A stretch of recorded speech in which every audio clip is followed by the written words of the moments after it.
Bweni.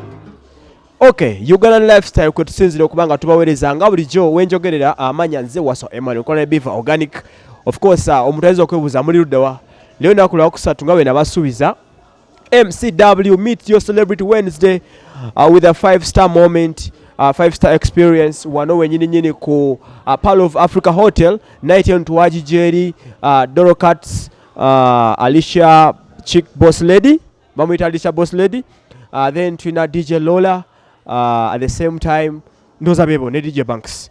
So, netuvayo kufem, mwabimanya, but for this case, you are having an introductory part of the new 5-star experience night ku MCW wano ku Pearl of Africa Hotel era nga gyemulabako yene erabika obulungi wet. It's a very nice space, spacious. Nungi ddala n'okusinga kyolowooza. Mbadde nsaba cameraman wange tuyingire mpola mpola tugende pata ate gyeri essaawa zino ku Pearl of Africa Hotel wano ku UG Lifestyles Beef Organic gye tukola nayo.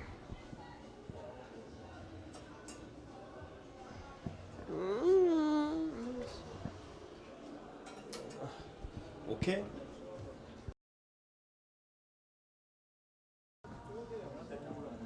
Oh.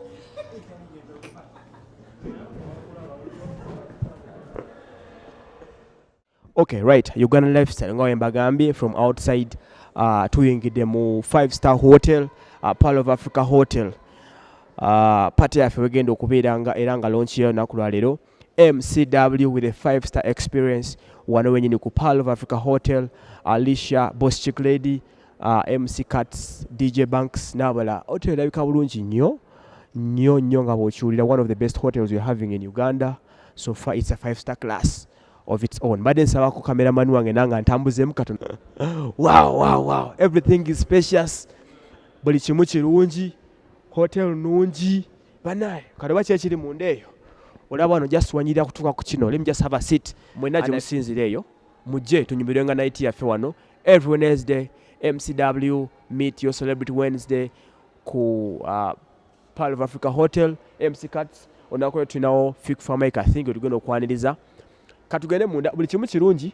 Come and have fun. Abasama tugenda mu festive season, mujje muspendingireko sente wano. Buli kimu kigenda kuba nga kyamaanyi ddala. Anyway, katuveyo tweyongereyo ate ng'olwo temunatukwata nkyali ne Uganda Lifestyle Beef Organic yatusaako sente.